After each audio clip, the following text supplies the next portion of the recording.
ان الحمد لله نحمده ونستعينه ونستغفره ونعوذ بالله من شرور انفسنا ومن سيئات اعمالنا من يهده الله فلا مضل له ومن يضلل فلا هادي له واشهد ان لا اله الا الله وحده لا شريك له واشهد ان محمدا عبده ورسوله اما بعد فان خير الحديث كتاب الله وخير الهدي هدي محمد صلى الله عليه واله وسلم وشر الامور محدثاتها وكل محدثة بدعة وكل بدعة ضلالة وكل ضلالة في النار.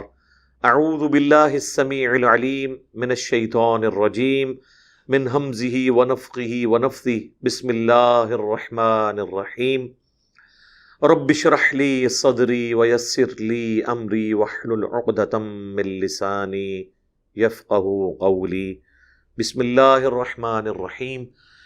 ان الله وملائكته يصلون على النبي يا ايها الذين آمنوا صلوا عليه وسلموا تسليما.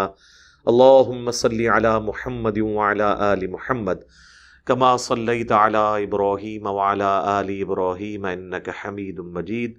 اللهم بارك على محمد وعلى آل محمد كما باركت على إبراهيم وعلى آل إبراهيم إنك حميد مجيد. اللهم ربنا آتنا في الدنيا حسنة وفي الآخرة حسنة وقنا عذاب النار. ربنا آتنا من لدنك رحمة وهيئ لنا من أمرنا رشدا. لا إله إلا أنت سبحانك إني كنت من الظالمين. حسبنا الله ونعم الوكيل. يا حي يا قيوم برحمتك أستغيث ولا حول ولا قوة الا باللہ العلی العظیم. آمین. الحمدللہ آج 29 اگست 2021 کی قرآن کلاس نمبر 90 نمبر کی اسٹوڈیو ریکارڈنگ ہونے جا رہی ہے. آج انشاءاللہ تعالی ہم سورۃ المائدہ کی آیت نمبر 7 سے آنورڈ سٹارٹ کریں گے. پچھلی دفعہ سورۃ المائدہ کی آیت نمبر 6 کے کانٹیکسٹ میں میں نے وضو میں پاؤں کا جو مسح ہے اس کے حوالے سے تفصیلی ڈسکشن کی تھی. اس میں ایک چیز سکپ ہو گئی تھی، وہ میں چاہ رہا ہوں ریکارڈنگ میں آ جائے. سیدنا علی کے حوالے سے میں نے ایک حدیث بیان کی تھی صحیح بخاری کی، کہ انہوں نے کوفے کی مسجد میں وضو کا طریقہ صحابہ کرام کو تعلیم کیا. اسی کانٹیکسٹ میں ایک اور حدیث ہے سنن نبی داؤد کے اندر کہ سیدنا علی کہتے ہیں کہ اگر دین صرف اپنی رائے اور عقل کے مطابق ہوتا تو میرے نزدیک پاؤں میں جو جرابیں یا موزے پہنے جاتے ہیں ان کے تلووں کا مسح ہونا چاہیے تھا، کیونکہ گندگی یا ایون مٹی وغیرہ اس جگہ پہ لگتی ہے. لیکن چونکہ میں نے نبی صلی اللہ علیہ وآلہ وسلم کو موزوں کے اوپر والے حصے کا مسح کرتے ہوئے دیکھا ہے، اس لیے سنت کو فالو کرنا چاہیے. یہ ابو داؤد کی حدیث کی سند ضعیف ہے، لیکن اس کے فٹ نوٹ کے اوپر شیخ زبیر لزئی صاحب نے سنن نبی داؤد میں لکھا ہے کہ یہ سند تو اس کی ضعیف ہے لیکن یہ حدیث ٹھیک ہے، کیونکہ اسے سپورٹیو ایک حدیث مسند حمیدی کے اندر موجود ہے. یہ جو امام ہیں حمیدی، یہ استاد ہیں امام بخاری کے، اور صحیح بخاری میں امام بخاری نے کئی احادیث ان سے لی ہیں.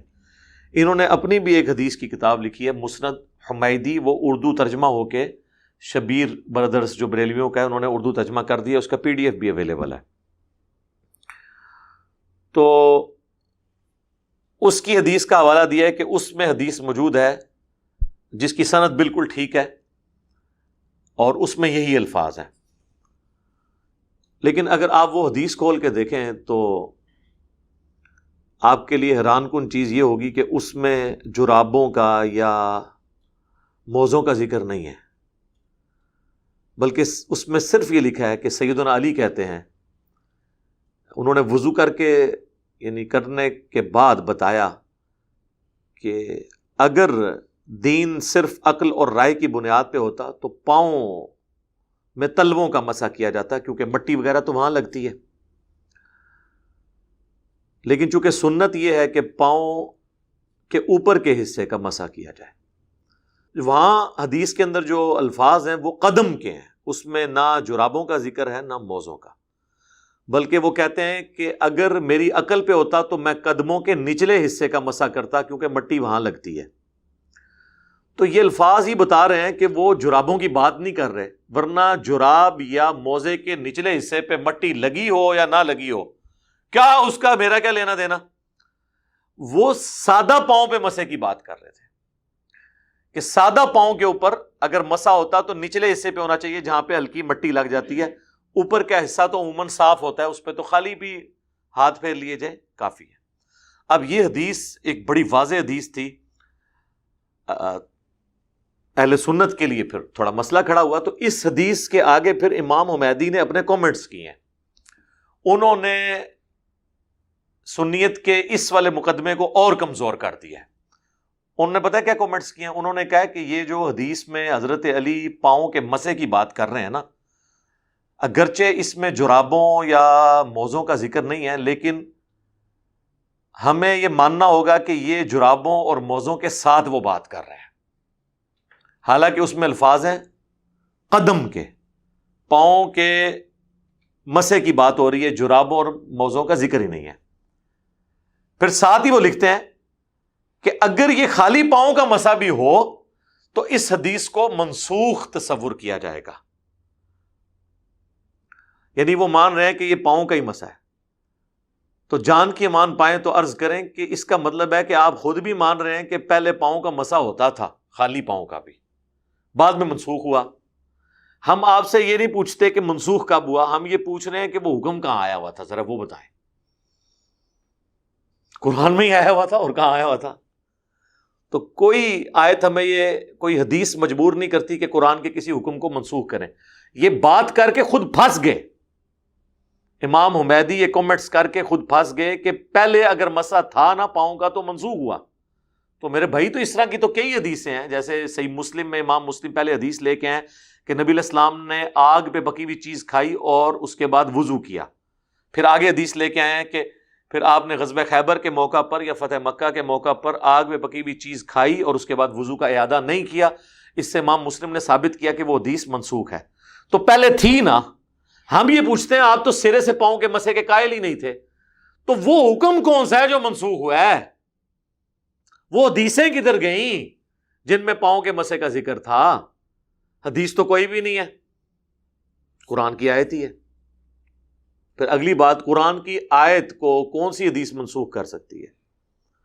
تو یہ آپٹیمل سولوشن وہی ہے جو میں نے پچھلی دفعہ بیان کیا تھا۔ المصنف ابن ابی شیبہ میں 2 چیپٹرز ہیں۔ ایک چیپٹر وہ لے کے آئے کہ ان لوگوں کا بیان جو وضو میں پاؤں دھونے کے قائل تھے، اور ان لوگوں کا بیان جو وضو میں پاؤں کے مسح کے قائل تھے مطلقاً۔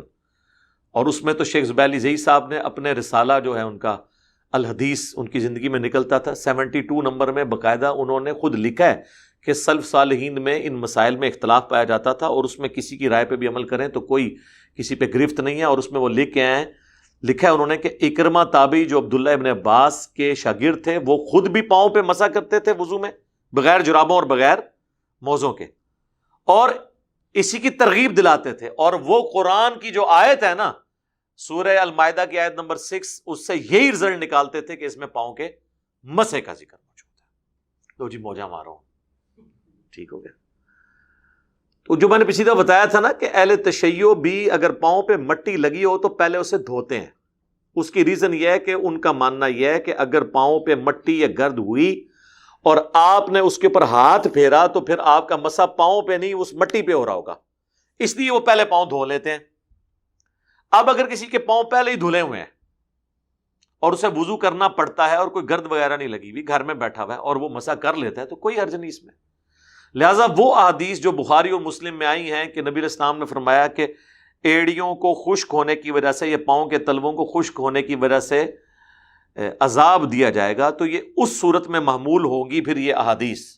شیعہ تو کہتے ہیں یہ حدیثیں ہی فیبریکیٹڈ ہیں، اپنے مقدمے کو مضبوط کرنے کے لیے اہل سنت نے گھڑی ہیں، ہم چلیں اس ایکسٹریم پہ نہیں جاتے۔ سپوز اگر یہ ہے بھی ہیں تو یہ اس صورت میں، چونکہ وہ سفر کا ذکر تھا کہ نبی علیہ السلام سفر میں جا رہے تھے اور صحابہ کرام وضو کرنا شروع ہوئے، اور سفر میں تو ظاہر پاؤں پہ گرد لگتی ہے، تو اس میں تو شیعہ بھی قائل ہیں کہ ایسے پاؤں کے اوپر مسا نہیں ہوگا جس کے اوپر گرد یا مٹی لگی ہے، وہ پہلے آپ کو دھونا ہوگا۔ الٹیمیٹلی اہل تشیع بھی ان انٹینشنلی پاؤں کے دھونے کے قائل بھی ہیں اس حوالے سے۔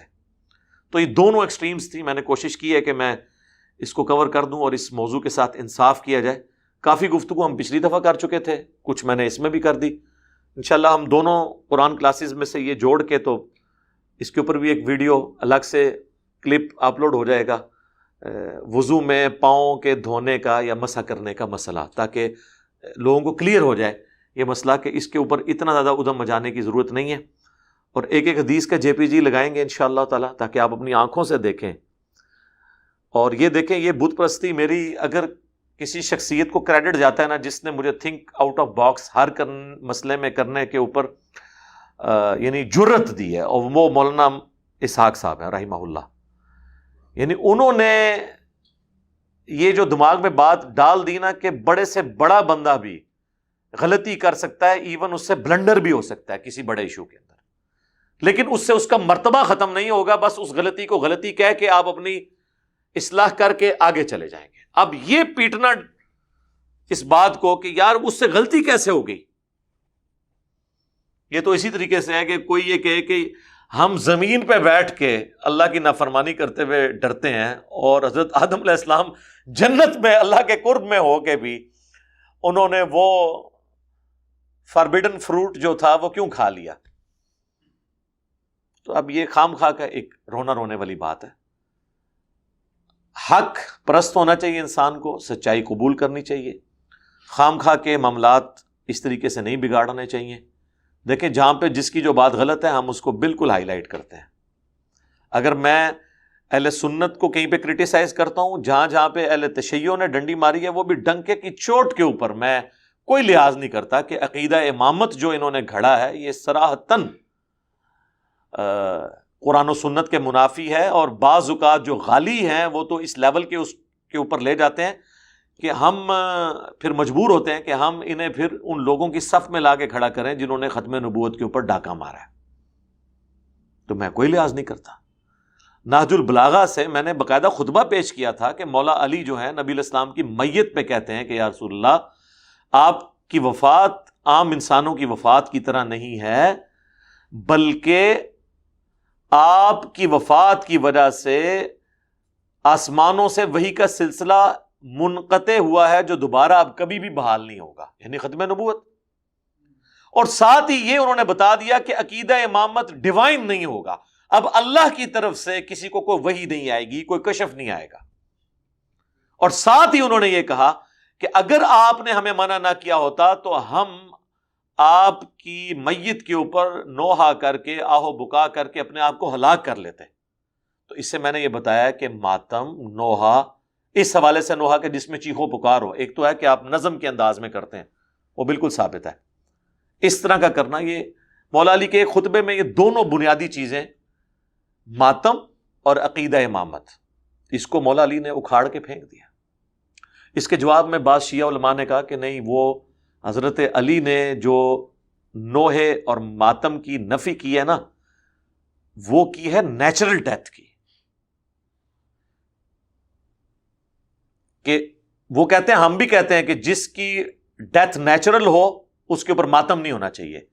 ہم تو حضرت حسین کی مظلومانہ شہادت کے اوپر ماتم کرتے ہیں، سارے ائمہ اہل بیت قتل کیے گئے ہیں، اور یہ بات ٹھیک ہے، بالکل ٹھیک ہے۔ حضرت علی بھی شہید، حضرت حسن بھی شہید، حضرت حسین بھی شہید، پھر امام باقر، امام جعفر، امام زین العابدین، یہ سب کے سب لوگ اپنے اپنے اوقات میں، حکمرانوں کو ہمیشہ ان سے دھڑکا لگا رہتا تھا۔ وہ کہتے ہیں کہ ہم اگر ان کا نوحہ کرتے ہیں چیخو پکار کے ذریعے یا ماتم کرتے ہیں تو یہ اس لیے کہ یہ مظلومن شہید کیے گئے ہیں. اور سورہ النساء میں اللہ تعالیٰ نے فرمایا ہے پارہ نمبر 6 کے سٹارٹ میں کہ اللہ تعالیٰ برائی کا ذکر بلند آواز سے پسند نہیں کرتا سوائے اس شخص کے کہ جس پر ظلم کیا گیا ہو.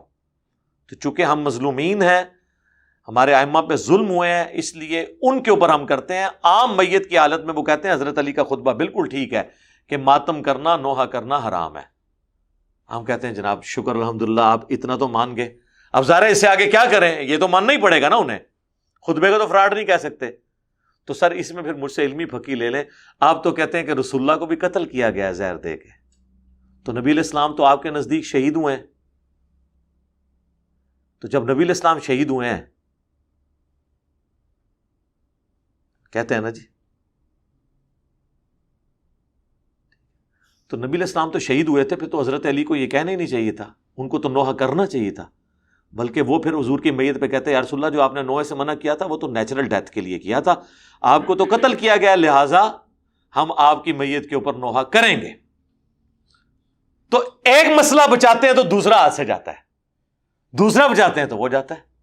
اگر یہ مانتے ہیں کہ میت پہ نوحہ کرنا حرام ہے نیچرل ڈیتھ پہ، تو ان کو یہ ماننا پڑے گا کہ نبی علیہ السلام کی نیچرل ڈیتھ ہوئی ہے.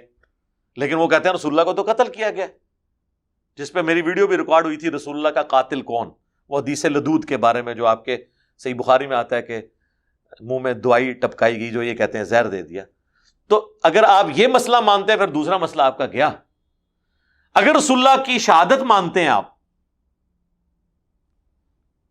تو پھر حضرت علی حضور کی میت پہ کیوں کہہ رہے ہیں یا رسول اللہ ہم تو نوحہ نہیں کریں گے؟ اس کا مطلب ہے شہید کے اوپر بھی نوحہ اور آہو بکا اور ماتم نہیں ہو سکتا.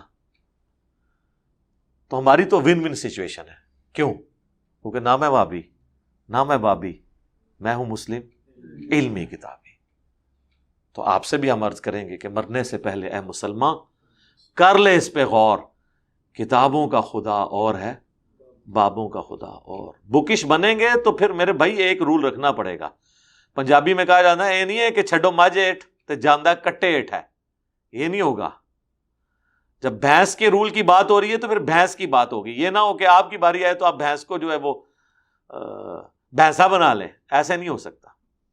بہرحال یہ چند ایک باتیں تھیں جو میں نے ضروری سمجھی کہ اس کے ساتھ ریکارڈنگ میں آ جائیں انشاءاللہ. قرآن حکیم میں جہاں جہاں کریٹیکل آیات آ رہی ہیں، بون آف کنٹینشن بنی ہوئی ہیں، چاہے وہ اہل سنت اور اہل تشیع کے درمیان ہو یا اہل سنت کے اپنے فرقوں کے درمیان ہو، میری کوشش ہوتی ہے کہ میں ان کو اس طرح آسانی سے جانے نہ دوں، تاکہ کل کو جب یہ قرآن کی ریکارڈنگ کوئی سنے تو اس کو پتہ چلے واقعی کوئی ایفرٹ پٹ ہوئی ہے.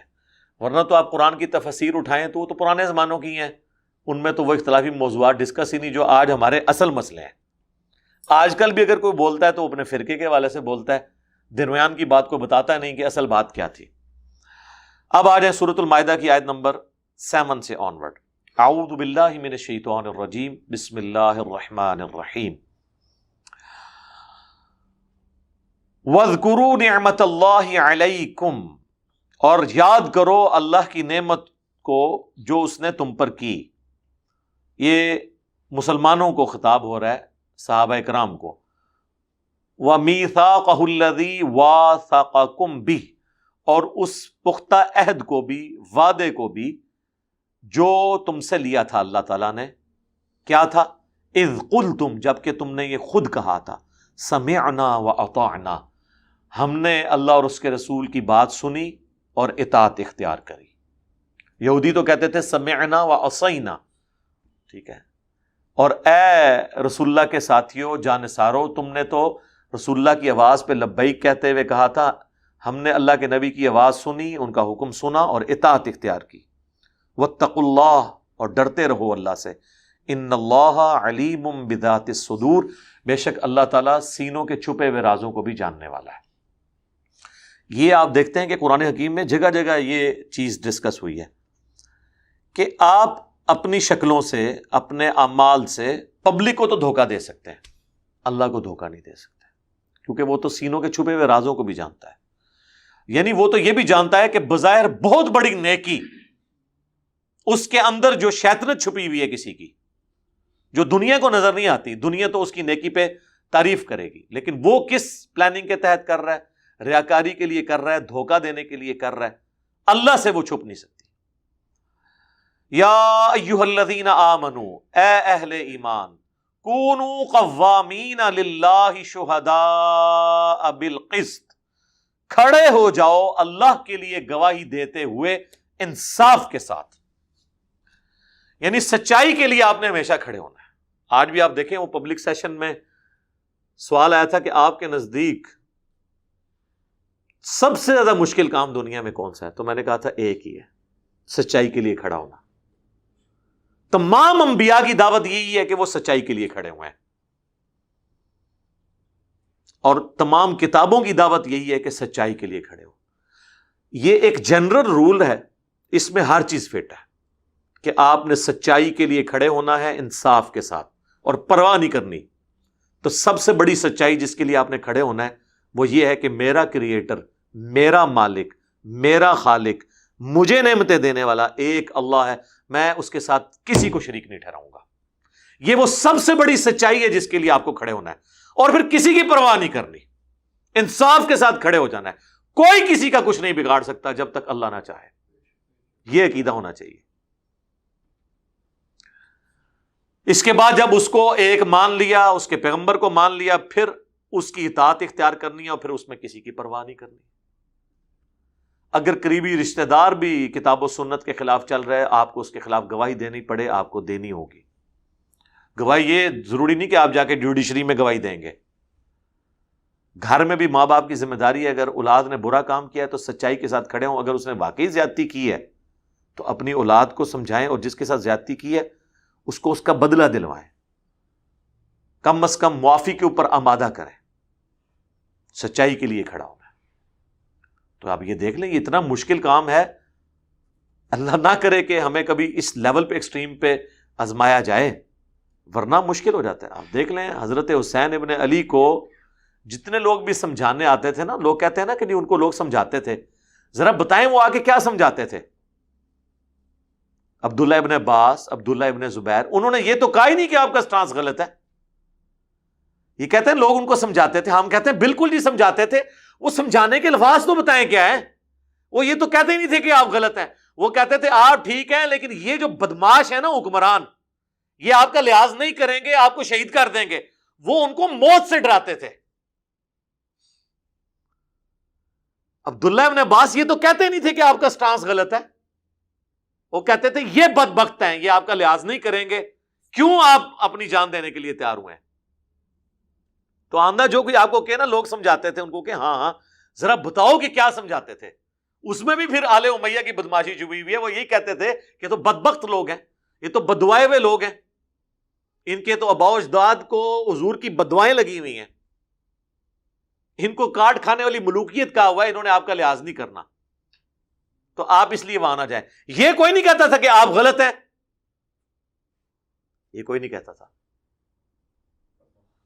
لیکن پھر سچائی کے لیے کھڑا ہونا۔ حضرت حسین ابن علی یہ سمجھتے تھے کہ یہ جو بیچارے مجھے سمجھا رہے ہیں، ان کا تو سٹیٹس میرے والا ہے ہی نہیں ہے نا، میرا اس طرح کے معاملے کو کرنا یہ مسئلہ اور ہو جائے گا، کیونکہ وہ ڈومیننٹ جگہ پہ تھے۔ جس طرح صحیح مسلم میں حدیث ہے کہ نبی علیہ السلام کے سامنے ایک خودکشی والے کا جنازہ لایا گیا، آپ نے صحابہ سے کہا کہ تم پڑھ لو، میں نہیں پڑھوں گا۔ اب مسئلہ یہ ہے کہ خودکشی والے کا جنازہ جائز ہے تو وہ مسلمان ہی ہے نا، اس کا یہ عمل حرام ہے نا، لیکن رسول اللہ نے کیوں نہیں پڑھا؟ اس لیے کہ آپ صلی اللہ علیہ وسلم کا منصب بہت عالی تھا، آپ کا جنازہ پڑھنا اس چیز کو انڈورس کر دیتا کہ خیر ہے، کوئی اتنا بڑا بھی گناہ نہیں ہے، کام چل جائے گا۔ حضور نے، اس کی بدبختی ہے کہ وہ حضور کا ساتھی ہو کے بھی، میں صحابی لفظ نہیں بولتا پھر کہیں گے گستاخی ہوگی، ظاہر ہے کوئی بریلوی تو نہیں مرا تھا وہ، نہ کوئی دیوبندی اہل حدیث شیعہ، حضور کا ساتھی مرا تھا نا خودکشی کر کے۔ نبی علیہ السلام دنیا میں موجود ہوں اور حضور کا کوئی ساتھی حضور کی دعاؤں سے محروم رہ جائے، حضور موجود ہوں اور اس کی میت کو چھوڑ کے چلے جائیں، تو یہ کتنی بڑی اس کے لیے بدبختی ہے۔ لیکن اس سے حضور نے میسج یہ دیا کہ کسی بھی ڈومیننٹ پرسنالٹی کو جو دین کو لیڈ کر رہا ہے، اس کو کبھی کمپرومائز نہیں کرنا چاہیے سچائی کے لیے، ادروائز وہ پھر دین بن جاتا ہے۔ باقی ٹھیک ہے، سبسسٹنس لیول کے اوپر آپ اس کا جنازہ پڑھا دیں۔ حضرت حسین ابن علی یہ سمجھتے تھے کہ عبداللہ ابن عباس، عبداللہ ابن زبیر، ان لوگوں کا بیعت نہ کرنا لیکن قیام بھی نہ کرنا کوئی میٹر نہیں کرتا۔ لیکن اگر میں نے یہ کیا تو میں ہوں آل رسول، ہمارے گھر سے تو دین لوگوں نے سیکھنا ہے. ہم اگر اس سسٹم کا ساتھ دیں گے تو پھر آل امیہ کی جو حکومت ہے وہ لیجیٹیمائز ہو جائے گی کہ یہ بھی درست ہے. اس لیے وہ مولانا اسحاق صاحب کہتے تھے نا کہ حضرت حسین نے اپنے خون سے اختلافی نوٹ لکھا ہے. جیسے وہ جوڈیشری میں بعض اوقات سارے جج ایک طرف ہو جاتے ہیں نا، تو ایک جج جو سچائی پہ ہوتا ہے نا وہ پھر اختلافی نوٹ لکھتا ہے کہ میں اس فیصلے کو بدل تو نہیں سکتا لیکن کم از کم میں ایک اختلافی نوٹ تو لکھ دوں، تاکہ آنے والے وقت میں کوٹ کیا جائے کہ نہیں یار یہ ایک جج تھا جس نے اختلافی نوٹ لکھا تھا. اور وہ دیکھ لیں آج تک کوٹ ہو رہا ہے. داعش کا امیر ہو، اپنے پورے ایکسٹریمزم کے باوجود، اینٹی شیعہ ہونے کے باوجود، وہ حضرت حسین ابن علی کی مثال پیش کرتے ہیں. جو حکومتوں کے خلاف وہ بغاوت کر رہے ہیں وہ کہہ رہے ہیں یہ تو حضرت حسین کی سنت ہے. ایک طرف کٹر سلفی اور بات یہ مولانا فضل الرحمان کہتے ہیں حسین ابن علی کی سنت ہے. حضرت امام حسین کو امام بھی کہا، حسین بھی علیہ السلام بھی ساتھ بولا. تو وہ ہمیشہ اس چیز کو مثال کے طور پر پیش کیا جاتا ہے. تو یہ کوئی چھوٹی بات نہیں ہے. عام لوگ تو اب اس آیت سے ویسے ہی گزر جائیں گے کہ جی شہادت کے لیے کھڑے ہو جاؤ. پوری زندگی میں نہ ہمارے ماں باپ نے کبھی جو ہے وہ کورٹ میں کھڑے ہو کے کسی کے حق میں بیان دیا نہیں دیا. وہ اس کو ہی سمجھیں گے کہ تھانے کچہریوں کے اندر جو بیان ہے نا وہ ہے. نہیں، زندگی کے ہر لمحے میں سچائی کے لیے کھڑے ہونا ہے. سب سے پہلے تو اپنے خلاف خود کھڑے ہونا ہے نا جی، نفس کے خلاف. نفس کہتا ہے جی فجر کے وقت نہ اٹھو، آج تو میں رات کو لیٹ سویا تھا، نیند ہی پوری نہیں ہوئی ہے. لیکن پھر شریعت تقاضا یہ کرتی ہے کہ نہیں بھائی نماز کے بارے میں سستی نہیں کرنی. جس نے نماز چھوڑی اس نے کفر کیا، جامعہ ترمذی کی حدیث ہے. تو میں نے اپنے نفس کے خلاف لڑنا ہے. اسی لیے آیا نا سورہ الجاثیہ میں افرائیت من اتخذ الہہ ہوا، بھلا اس شخص کو دیکھا جس نے اپنی خواہش نفس کو اپنا خدا بنا لیا. خواہش نفس بھی خدا بن جاتی ہے، الہ بن جاتی ہے جب اللہ اور اس کے محبوب صلی اللہ علیہ وآلہ وسلم کے مقابلے پہ آگے کھڑی ہو جائے. تو وہاں پہ بھی آپ نے سچائی کے ساتھ کھڑے ہونا ہے، یعنی اپنی خواہش کے ساتھ کھڑے نہیں ہونا، اللہ کے لیے کھڑے ہو جانا ہے اپنے خلاف. اور پھر ساتھ ایک رول بتا دیا، وَلَا يَجْرِمَنَّكُمْ شَنَآنُ قَوْمٍ عَلَىٰ أَلَّا تَعْدِلُوا، اور دیکھنا کسی قوم کی دشمنی تمہیں اس بات پہ نہ ابھارے کہ تم انصاف کا راستہ چھوڑ دو. اور یہ بڑے چانسز ہوتے ہیں، لیکن نبی الاسلام نے اپنے عمل سے ثابت کیا. آپ کو قریش مکہ سے تکلیفیں پہنچی نا، جامعہ ترمذی کی حدیث ہے جب آپ کو مکے سے نکالا جا رہا ہے، آپ مڑ مڑ کے کعبے کی طرف دیکھ رہے ہیں اور کہتے ہیں مجھے اس روئے عرض پہ سب سے بڑھ کر محبوب جگہ تو ہے، لیکن تیرے علاقے کے لوگ مجھے یہاں رہنے نہیں دے رہے. آپ کی زندگی کے 52 سال خانہ کعبہ شریف اور اس کے ارد گرد گزرے ہیں، لیکن صرف 11 سال مدینہ شریف ہیں، اور وہ بھی آپ مجبوراً گئے ہجرت کر کے. آپ کے لیے کتنا مشکل تھا اپنا وطن چھوڑنا. تو ہونا تو چاہیے تھا جن لوگوں نے اس طریقے سے حضور کے قتل کے فتوے جاری کیے، پھر آپ کو قتل کرنے کی سازش بھی کی. آپ کو پتا ہے حضرت علی کو آپ نے بستر پہ لٹایا، پھر وہاں سے آپ چلے گئے. مسند احمد میں ڈیٹیل حدیث موجود ہے، تلقی بالقبول حاصل ہے اس واقعے کو. تو نبی علیہ السلام کو تو چاہیے تھا جب آپ مکے میں فاتح کے طور پر انٹر ہوئے ہیں تو لسٹیں بنواتے ہیں بھی کیڑے کیڑے نے، تو یہ انصاف بھی ہوتا. لیکن آپ نے ایک ایک سب کو ایک ایک کر کے معاف کر دیا. لا تثریب علیکم اليوم، یہ وہی جملہ آپ نے بولا جو کہ حضرت یوسف علیہ السلام نے اپنے بھائیوں کے لیے بولا تھا. یوسف علیہ السلام کو بھی ان کے بھائیوں نے کتنا تنگ کیا، اینڈ پہ انہوں نے ان کو معاف کر دیا. حضور کو بھی ان کے بھائیوں نے، قریش مکہ نے، ان کے اپنے خاندان کے لوگوں نے تنگ کیا. اچھا حضرت یوسف کی بایوگرافی اور حضور کی بایوگرافی ایک جیسی ہے، وہاں پہ بھی دیکھیں ان کی آزمائش اور لیول کی ہے، لیکن وہاں بھی ان کے قریبی لوگوں نے ان کو اس علاقے سے نکلنے پہ مجبور کیا، بیچ دیا، لیکن at the end of the day وہ بھی فاتح بن گئے. یہاں پہ نبی علیہ السلام بھی فاتح بن کے آئے. یہ بڑی اینالوجی ہے. سورہ یوسف میں حضور کو یہ میسج دے دیا گیا تھا کہ ایک دن آئے گا، یہ مکی صورت ہے، ایک دن آئے گا کہ جو لوگ آپ کے ساتھ یہ سب کچھ کر رہے ہیں نا یہ آپ کے قدموں میں ہوں گے، اور آپ کی مبارک زبان پہ ان کی زندگی کا فیصلہ ہوگا. اور پھر دیکھیں جو حضور کی تربیت اللہ نے کی تھی نا، نبی علیہ السلام نے اسی پہ عمل کیا. لا تثریب علیکم اليوم، آج کے دن تم پہ کوئی گرفت نہیں ہے. پورا قرآن دھمکیوں سے بھرا ہوا مشرکین عرب کے لیے، اینڈ پہ ساری معافی ہوگی۔ سورہ ممتحنہ دیکھیں نا، اس میں کتنے سخت الفاظ ہیں، جو ابن ابی بلتہ نے حضور کی مخبری کر دی تھی، اس کے لیے آیات نازل ہوئیں کہ تمہارے قریبی رشتہ دار بھی ہوں نا، تم نے اللہ رسول کے مقابلے پہ کسی رشتہ داری کا خیال نہیں رکھنا، اور تم تو ان کی رشتہ داریوں کا خیال کرتے ہو، ان کو کبھی موقع ملا یہ تم لوگوں کو چھوڑیں گے نہیں۔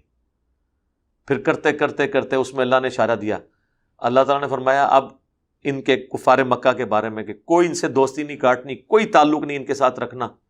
پھر اللہ نے کہا کہ ہو سکتا ہے ان قریب اللہ تعالیٰ ان کو بھی توفیق دے دے اور پھر تم بھی بھائی بھائی بن جاؤ۔ وہ عمر سیریز میں انہوں نے فلمایا نا، ایک ایک کر کے سب لوگ ایمان قبول کرتے ہیں۔ تو کسی قوم کی دشمنی تم میں اس پہ نہ ابھارے کہ تم عدل سے ہٹ جاؤ۔ اعدلوا، عدل کرو، ہوا اقرب للتقوی، یہ تقوی کے قریب ہے۔ اب یہ پورشن آپ کی عدالتوں میں لکھا ہوتا ہے، آپ کو پتہ ہے یہ آیت کا ٹکڑا اعدلوا ہوا اقرب للتقوی، سپریم کورٹ میں، ہائی کورٹ میں نا، یہ انہوں نے لکھا ہوا ہے اپنے بیجوں کے اوپر، اپنے جھنڈوں کے اوپر یہ لکھ کے لگایا ہوتا ہے، انصاف کرو وہ تقوی کے قریب ہے۔ اندر بیٹھ کے وہ کیا کر رہے ہیں وہ آپ کے سامنے ہے۔ جو کوئی دو چار بیچارے جج آ جاتے ہیں ان کو ذلیل کرنا شروع کر دیتے ہیں، ٹھیک ہے۔ لیکن آپ دیکھ لیں کہ ایک آدھ بندہ یہ کتنا تگڑا ہوتا ہے کہ پوری اسٹیٹ کی مشنری لگی ہوتی ہے اس کے خلاف، وہ اکیلا اڑا ہوتا ہے۔ یہ سچائی کی میں آپ کو طاقت بتاؤں، سچائی اتنی طاقتور ہے کہ اکیلا بندہ بھی سب کے لیے وبال جان بن جاتا ہے۔ ہونا تو چاہیے کہ بھی سارے ایک طرف ہیں، ایک بندے، اور جتنا اس پہ زور لگاتے ہیں اتنا وہ اپنے بعد میں محکم ہوتا ہے، اور وہ زور لگانے والے خود ذلیل ہوتے ہیں۔ اس کو سورۃ الانبیاء میں اللہ تعالیٰ نے فرمایا کہ ہم حق کو باطل پہ دے مارتے ہیں، وہ اس کا بھیجا نکال دیتا ہے۔ ایک بندہ بھی سچا بہت تگڑا ہوتا ہے، ہاتھ پاؤں ساروں کو پڑ جاتے ہیں، وہ ایک ہوتا ہے باقی سارے ایک طرف ہوتے ہیں، اس لیے کہ اس کے ساتھ سچائی کی طاقت ہوتی ہے۔ تو یہ عدالتوں میں لکھا ہوا ہے، لیکن اللہ ماشاء اللہ کوئی لوگ ہوتے ہیں جو انصاف کرتے ہیں۔ تو اللہ تعالیٰ ہمارا عدل کرو، یہ تقوی کے قریب ہے۔ اب اس میں اشارہ تھا کہ اب اگر صلح حدیبیہ کے موقع پر مشرکین عرب نے تمہیں کعبے میں جانے سے روک دیا، پھر تمہیں اگلے سال جانا پڑا، یہ نہ ہو کہ کل کو جب تمہیں موقع ملے تو تم ان کے ساتھ ظلم کرو، کیونکہ ایک سال تو مشرکین عرب اور مسلمانوں نے اکٹھا حج کیا تھا نا، 9 ہجری والا، جس میں امیر حج کو صحیح بخاری میں آتا ہے حضرت بکر صدیق کو بنا کے بھیجا گیا، لیکن پھر پیچھے سے حضرت علی کو بھیجا۔ سورہ توبہ کی آیات نازل ہوئی کہ آج کے بعد کوئی یہاں پہ مشرک حج کے لیے نہیں آئے گا، یہ آخری حج ہے جو مسلمانوں نے مشرکین نے اکٹھا کیا تھا۔ واتقوا اللہ، اور اللہ سے ڈر جانا، ان اللہ خبیر بما تعملون، بے شک اللہ تعالی خبردار ہے جو کچھ تم کرتے ہو۔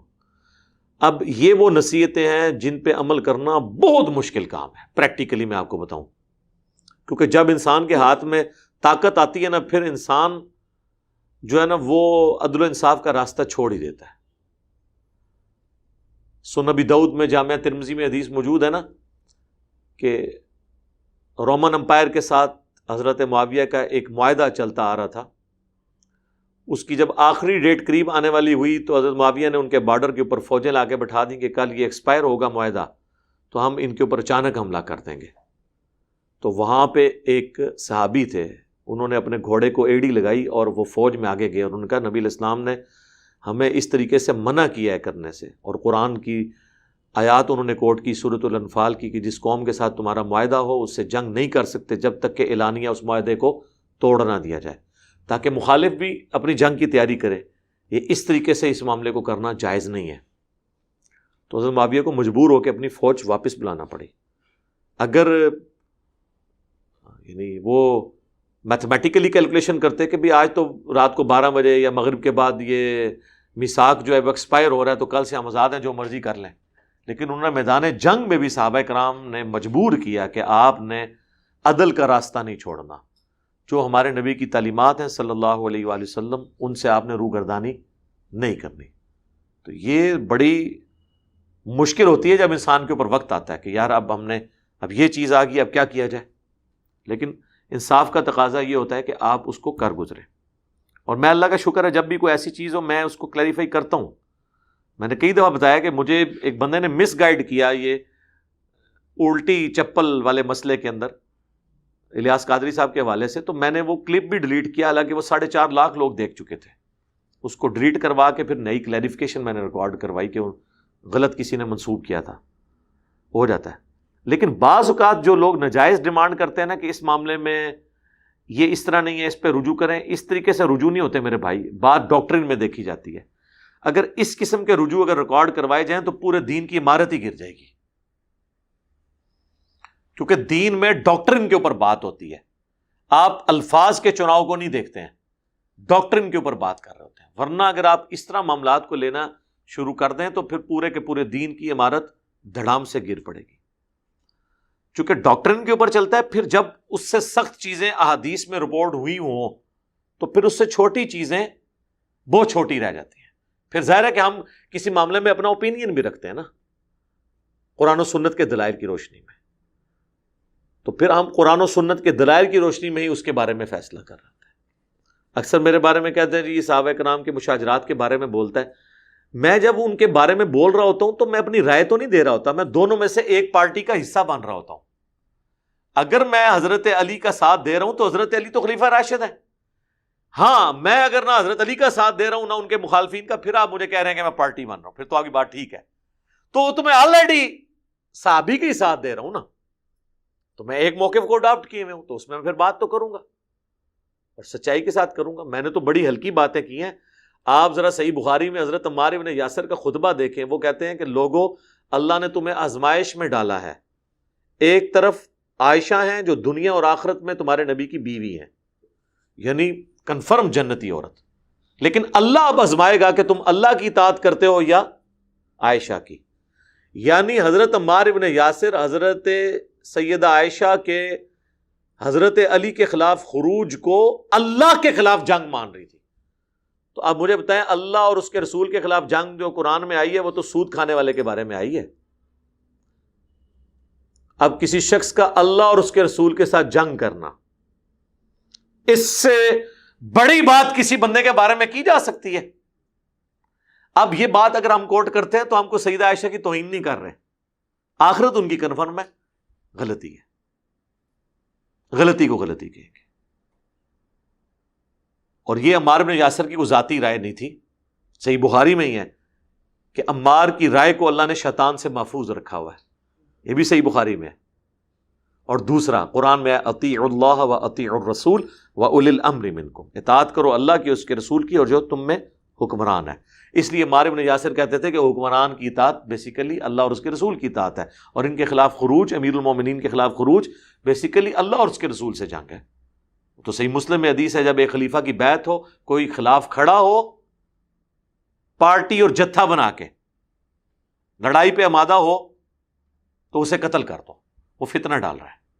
بلکہ اس سے بھی بڑھ کے قرآن میں ہے سورۃ الحجرات میں، اگر مسلمانوں کا گروہ باغی ہو جائے اس کے خلاف قتال کرو یہاں تک کہ وہ حق پر آ جائے۔ یہ بہت کریٹیکل ایشو ہے۔ یہ معاملات پیورلی ایسے معاملات ہیں جو علمی ہیں، لیکن ظاہر ہے اب فیس بک یوٹیوب کی برکت سے یہ پبلکلی ڈسکس ہوتے ہیں، اس لیے انصاف کا تقاضا ہے کہ آپ ان چیزوں کو صحیح طریقے سے ریزالو کریں۔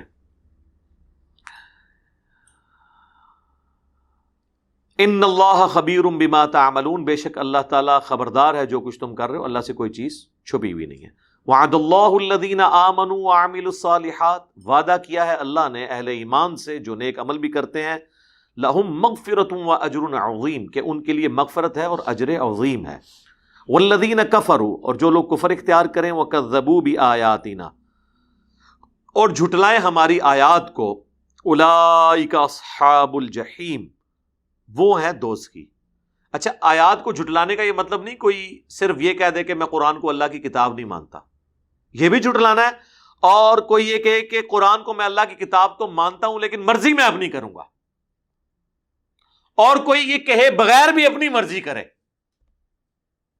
ہو سکتا ہے آپ یہ کہیں کہ کوئی یہ کہتا تو کوئی بھی نہیں ہے کہ میں اپنی مرضی کروں گا، کرتا تو ہے نا۔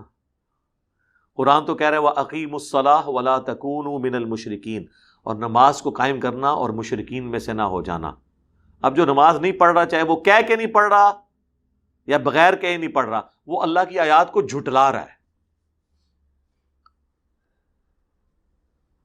اور اگر کسی کو یہ وسوسہ ہے کہ آیات کافروں کے بارے میں ہے، پھر تو آپ کو قیامت تک کوئی چیز ہدایت نہیں دے سکتی اگر آپ نے قرآن کو کافروں کے لیے ڈال دیا۔ اور آپ خود جنتی بن بیٹھے. یا ایھا الذین آمنوا اذکروا نعمت اللہ علیکم، اے اہل ایمان اللہ کی اس نعمت کو یاد کرو جو اس نے تم پہ کی. اذ ہم قوم ان یبسطوا الیکم ایدیہم، کہ جب قریب تھا کہ ایک قوم تمہاری طرف ہاتھ بڑھاتی. فکف ایدیہم عنکم، تو اللہ تعالیٰ نے اس کے ہاتھوں کو تم سے روک دیا. بیسیکلی اس طرف اشارہ ہے کہ ذرا دیکھو یہ کوئی معجزے سے کم تھا کہ چند لوگ تو مسلمان تھے اور پورا مکہ کافر تھا. 13 سال تم وہاں زندگی گزارتے رہے ہو.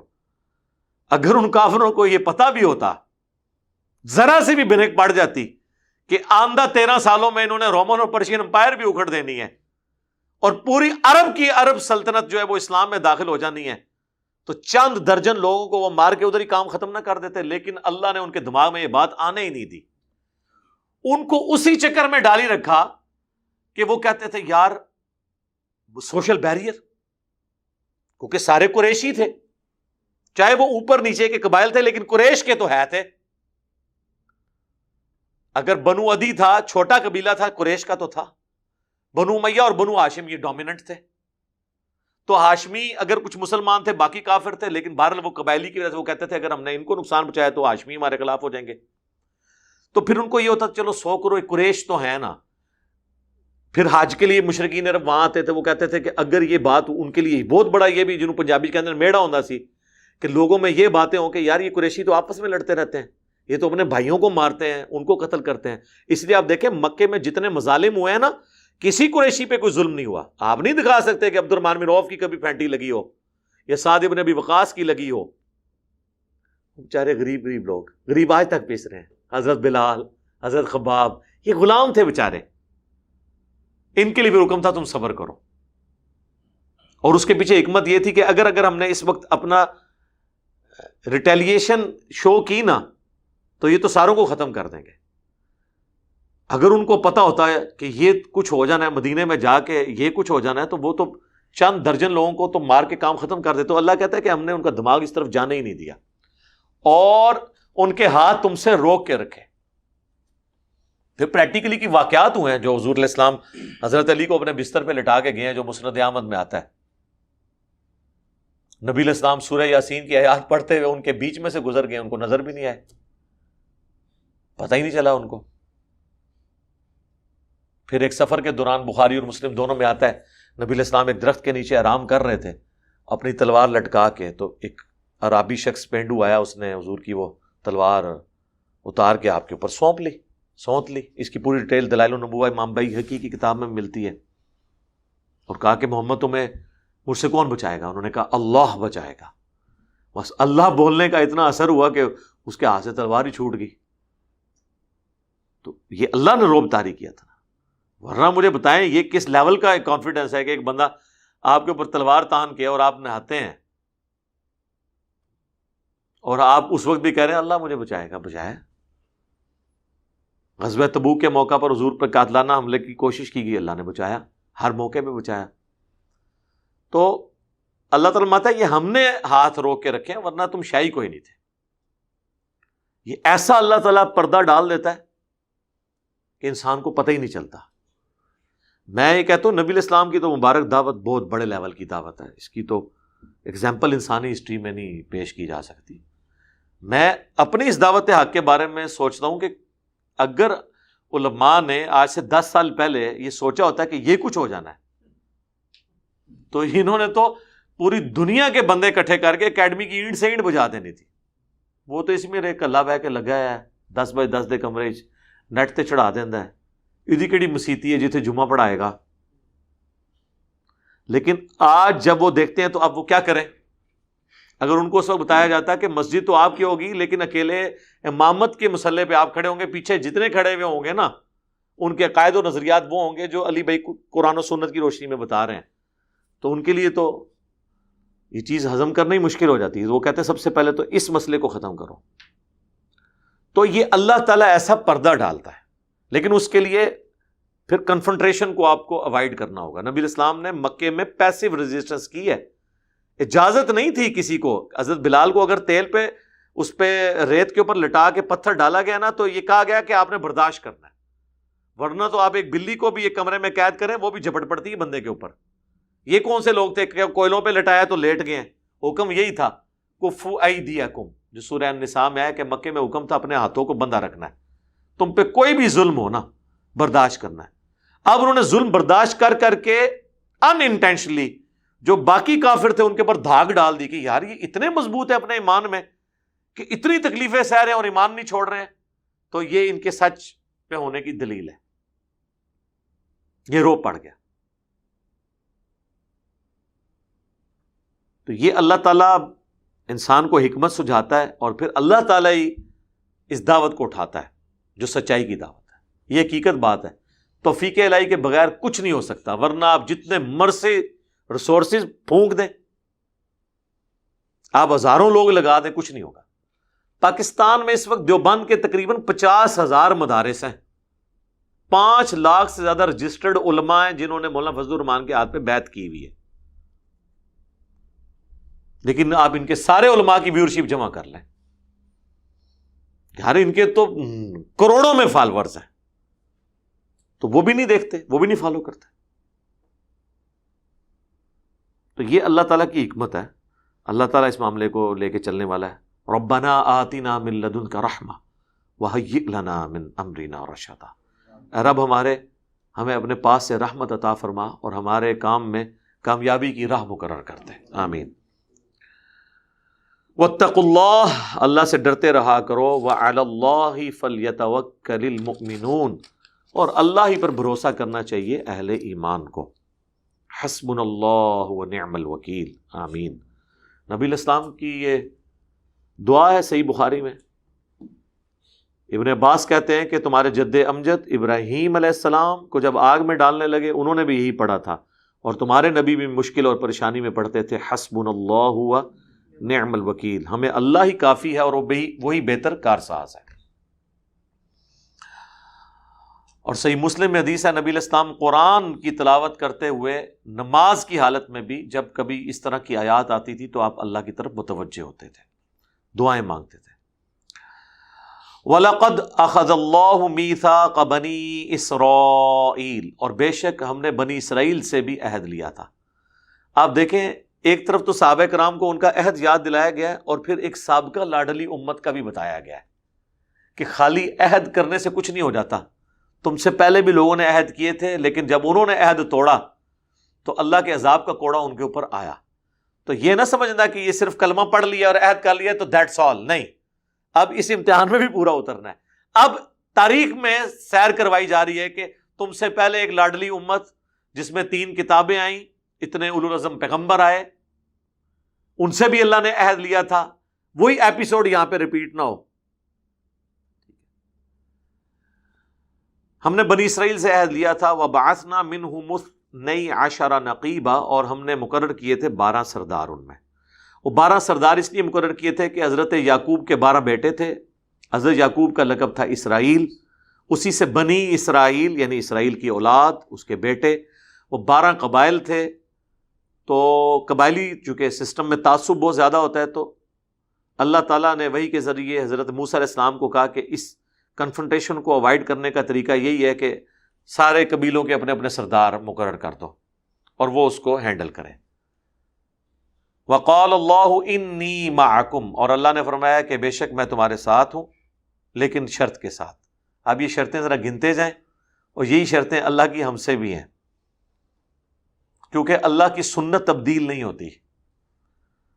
لَإِنْ أَقَمْتُمُ الصَّلَاةَ، کہ اگر تم نے نماز قائم کی، یعنی جو پہلا فرض ہے، نماز پڑھنی نہیں خالی قائم بھی کرنی ہے، اور نماز پڑھی تو مسجد میں جاتی ہے، قائم باہر کی زندگی میں ہوتی ہے۔ یہ نہیں کہ نماز میں ایاک نعبد و ایاک نستعین اور باہر نکل کے بابے، یہ نہیں، باہر نکل کے بھی اللہ ہی، یا نماز کے اندر آپ جو ہے وہ گناہوں سے بچنے کے لیے اللہ سے دعائیں کر رہے ہیں اور عذاب کی آیات سن کے رو رہے ہیں، اور باہر نکل کے آپ وہی کام کر رہے ہیں، نہیں، باہر بھی اس کو قائم کرنا ہے۔ وَآتَيْتُمُ الزَّكَاةَ، اور زکوٰۃ دیتے رہے۔ جیب ڈھیلی ہوتی ہے نا تو اسی وقت ہوتی ہے جب آپ اس کاز کو بڑی کاز سمجھتے ہیں۔ یہ لٹمس ٹیسٹ ہوتا ہے اللہ کی راہ میں خرچ کرنا. وَآمَنْتُمْ بِرُسُلِي، اور تم ایمان لاؤ میرے رسولوں پر. اور خالی رسولوں پہ ایمان نہیں، وَعَزَّرْتُمُوهُمْ، اور مدد کرو رسولوں کی ان یہ مشن میں. ظاہر رسولوں کی مدد یہ تو نہیں ہونی ہے کہ انہوں نے کوئی فرینچائز آپ کو دے کے جانی ہے یا انہوں نے کوئی پروڈکٹ لانچ کرنی ہے کہ آپ نے اس کی پبلسٹی کرنی ہے. نہیں، رسولوں کی مدد کیا ہے؟ لوگ سمجھتے ہوں گے کہ رسولوں کی مدد یہ ہے کہ نبی علیہ السلام کی جوتیاں اٹھا کے آگے چلنا شروع کر دیں آپ، یا نبی علیہ السلام کو وضو کروا لیں. یہ نہیں ہے. وہ سورۃ الاعراف میں آیا کہ نبی کی مدد یہ ہے کہ جو قرآن ان کے ساتھ نازل ہوا ہے ان کے اس مشن میں ان کی مدد کرنی ہے، اس پیغام کو آگے تک پہنچانا ہے. وَأَقْرَضْتُمُ اللَّهَ قَرْضًا حَسَنًا، اور قرض دیتے رہو اللہ کو، قرض حسنہ یعنی ایسا قرض ہے جو دنیا میں تو اللہ لوٹائے یا نہ لوٹائے، آخرت میں کئی گنا کر کے تمہیں لوٹائے گا. یہ دیکھیں اللہ کی شفقت ہے انسانیت پہ. اسی کے دیے ہوئے مال کو اسی کی راہ میں خرچ کیا جاتا ہے تو وہ کہتا ہے یہ آپ مجھے قرض دے رہے ہو. مالک وہ ہے لیکن وہ کہہ رہا ہے میں نے تمہیں چونکہ دنیا میں اس کا مالک بنایا تھا، لہٰذا اگر میری راہ میں بھی خرچ کرتے ہو نا، میں ایسے قرض ہی سمجھوں گا اپنے پہ اور میں اسے لوٹاؤں گا. سورۃ البقرہ میں ہے 700 گنا تک کر کے لوٹاؤں گا، بلکہ اس سے بھی بڑھ کے. جہاں پہ اللہ نے وہ اس کی دانے کی مثال دی ہے کہ ایک دانہ بوتے ہو اس میں سے سٹے نکلتے ہیں، پھر ہر سٹے میں 700 دانے، اور اس طریقے سے آگے.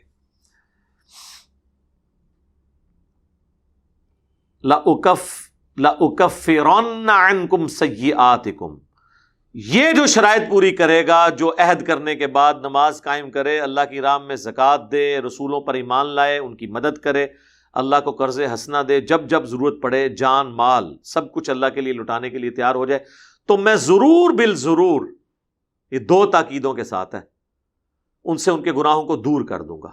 وَلَأُدْخِلَنَّكُمْ جَنَّاتٍ، میں ضرور بالضرور انہیں داخل کروں گا جنتوں میں، باغات میں، تجری من تحتها الانہار، ایسے باغات جن کے نیچے نہریں بہتی ہوں گی. اب ساتھ ہی پھر بات کر دی دوسری، فمن کفر بعد ذلک، لیکن جو کوئی پھر کفر اختیار کرے گا، ناشکری کی روش اختیار کرے گا، انبیاء کے ساتھ غداری کرے گا، اللہ کے ساتھ غداری کرے گا ایمان لانے کے بعد، منکم، تم میں سے، فقد ضل سواء السبیل، تو ایسا شخص راہ راست سے بھٹک گیا. اور یہی ہوا اکثریت بنی اسرائیل کے ساتھ، وہ آگے آ بھی رہے. فَبِمَا نَقْضِهِمْ مِيثَاقَهُمْ، تو بسبب اس کے کہ بنی اسرائیل نے اپنا وہ عہد توڑ دیا. اللہ نے کہا کہ اتنے بڑے بڑے ہم نے عہد لیے تھے لیکن انہوں نے عہد توڑ دیا. لَعَنَّاهُمْ، ہم نے ان پر لعنت کی. وَجَعَلْنَا قُلُوبَهُمْ قَاسِيَةً، ان کے دلوں کو سخت کر دیا. یعنی دل سخت ہو جائے پھر بات سمجھ ہی نہیں آتی. يُحَرِّفُونَ الْكَلِمَ عَن مَّوَاضِعِهِ، وہ اللہ کے کلام کو اپنی اصلی جگہ سے بدل دیتے تھے. یعنی بجائے یہ کہ اپنے آپ کو کتاب اللہ کے مطابق چلائیں، قرآن حکیم، اس زمانے میں تورات اور انجیل جو اللہ کی کتابیں ہیں ان کے مفہوم کو بدل دیتے تھے، اپنے اصلی کلام سے ہٹا دیتے تھے. اور کچھ ان کی عادت بھی تھی، ان کو کہا گیا سمعنا واطعنا تو وہ کہتے تھے سمعنا وعصینا، کہا گیا کہو حتۃ تو وہ کہتے تھے حنتۃ، ہر بات کو بگاڑ کے. وَنَسُوا، اور بھلا دیا انہوں نے، حَظًّا مِّمَّا ذُكِّرُوا بِهِ، وہ بہت بڑا حصہ جو ان کو نصیحت کیا گیا تھا انہوں نے بھلا دیا. جناب یہ تو لگ رہا ہے کہ یہ ہماری ہی بزرگوں کی کوئی کیسٹ چل رہی ہے، تو ہماری امت نے بھی یہی کچھ کیا، سب کچھ بھلا دیا انہوں نے. سب سے بڑی بات قرآن محفوظ تھا اسے ہی بھلا دیا. اور ہمیں چٹوں پہ سوال لکھ کے بھیج رہے ہوتے ہیں کہ جو ہندوؤں کے گھر پیدا ہوا اس کا کیا قصور ہے. اللہ کا شکر ہے ہم مسلمانوں کے گھر پیدا ہوئے. روو، ہندو شاید بچ جاوے کوئی نہ کوئی جسٹیفیکیشن دے کے کہ جی مجھے تو اسلام کا تعارف نہیں ہوا تھا، تو اسی تے مارے گئے کہ دریا کے کنارے پیاسے رہ گئے. قرآن کے ہوتے ہوئے تم لوگ مردود ہو گئے. وَلَا تَزَالُ تَطَّلِعُ عَلَى خَائِنَةٍ مِّنْهُمْ، ہمیشہ اے نبی اور ان کے ساتھیوں تمہیں ان کی خیانت پتہ چلتی رہے گی یہودیوں کی. ظاہر ہے وہ پھر ایسے گمراہ ہوئے کہ وہ بجائے پیغمبر آخر الزمان صلی اللہ علیہ وآلہ وسلم جن کی پریڈکشنز ان کی کتابوں میں موجود تھی، اور اوس اور خزرج کو وہ دھمکیاں لگاتے تھے کہ اس نبی کے ساتھ مل کے ہم پوری دنیا کو فتح کر لیں گے، بجائے اس نبی کے ہاتھ مضبوط کرتے وہ ان کے خلاف ہو گئے، اور تمہیں عنقریب ان کی خیانتیں بھی پہنچتی رہیں گی کہ سب سے بڑے دشمن یہ ہوں گے، الا قلیلا منہم، سوائے چند ایک لوگوں کے جو ان میں ہیں، فاعف عنہم واصفح، تو ان کو معاف کریں اور درگزر کریں، یعنی ان کو ان کے حال پہ چھوڑ دیں، کنفرنٹریشن کو اوائڈ کریں، اچھے وقت کا انتظار کریں۔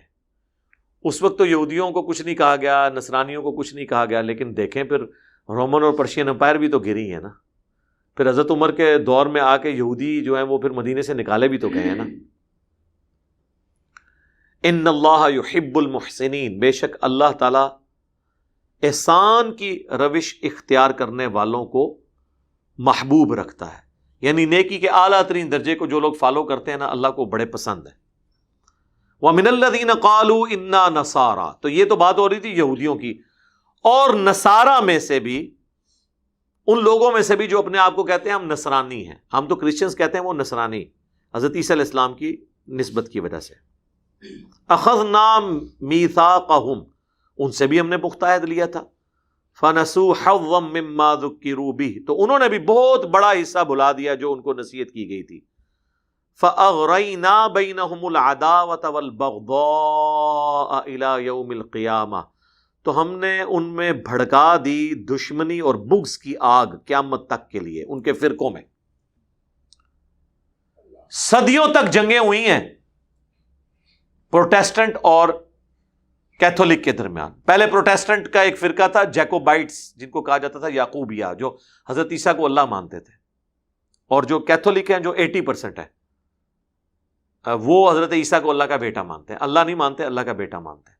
ان کے درمیان پھر اور فرقے، ان کی آپس میں لڑائیاں اور جنگیں ہوتی رہیں۔ اس کو ذرا ادھر بھی لے آئے نا، اللہ فرماتا ہے ہم نے قرآن و سنت کی تعلیمات، اس زمانے میں کتاب و سنت کی تعلیمات چھوڑنے پر انبیاء کے ماننے والوں کے دلوں میں ایک دوسرے فرقوں کے لیے نفرت ڈال دی اور آگ بغض کی بھر دی، لڑتے رہے ایک دوسرے کے ساتھ۔ تو اس امت میں بھی تو یہی ہوا ہے، سنی شیعہ کی آگ نہیں بھڑکی، پھر سنیوں کے اندر بھی حنفی شافیوں کی آگ نہیں بھڑکی، ان کی اہل حدیث کے ساتھ نہیں بھڑکی، آج تک مچدے لگ گئے۔ اب تو وہ ورژن آیا جو یہودیوں اور عیسائیوں کو بھی شرمندہ کر دے کہ حنفی بھی دو ہو گئے ہیں، بریلوی اور دیوبندی۔ اتنا بڑا تو فرقہ کبھی بنا ہی نہیں تھا کہ ایک فرقے کے بھی دو ٹکڑے ہو کے فرقیاں بن جائیں۔ حنفی شافی اختلاف تو سمجھ آتا ہے، حنفی بریلوی، حنفی دیوبندی ایک دوسرے کو گستاخ رسول اور مشرک کہتے ہیں۔ یہ تو مثال آپ یہود و نصارہ میں نہیں دکھا سکتے، اور ان کی نفرتیں کس لیول تک ہیں۔ اس کے لیے آپ المحند علی المفند اور اسام الاربعین پڑھ لیں۔ تو یہ مثال، ویسے تو یہ واقعی یہ امت سب کو پیچھے چھوڑ گئی ہے جی، اس طرح کا اختلاف تو یہود و نصارہ نے بھی نہیں دیکھا ہوگا۔ وَسَوْفَ يُنَبِّئُهُمُ اللَّهُ بِمَا كَانُوا يَصْنَعُونَ، ان قریب اللہ تعالیٰ آگاہ کر دے گا جو کچھ دنیا میں وہ کیا کرتے تھے، یعنی آگاہ نہیں کر دے گا کہ یہ حضرت آپ نے غلط کام کیا لہذا میں اب آپ کو دوبارہ دنیا میں بھیجتا ہوں، ہن سے اتنا چلنا ہے، یہ نہیں، نہ، آگاہ کرنے کے بعد فائنل حکم کہ انبیاء کی نافرمانی کرنے کے سبب اوندھا منہ کر کے جہنم میں، انبیاء کے ماننے والوں کو جنت کی بشارت۔ اس لیے زندگی سے بڑا کوئی جوا نہیں ہے جی، اس میں تو چانس ہی نہیں ہے، زندگی میں چانس ہی ایک دفعہ ہے اور موت کا پتہ نہیں۔ اللہم من احییتہ منا فاحیہ علی الاسلام ومن توفیتہ منا فتوفہ علی الایمان، رضیت باللہ ربا وبالاسلام دینا وبمحمد نبیا، سبحانک اللہم وبحمدک، اشہد ان لا الہ الا انت استغفرک واتوب الیک، وما علینا الا البلاغ المبین، جزاکم اللہ خیرا۔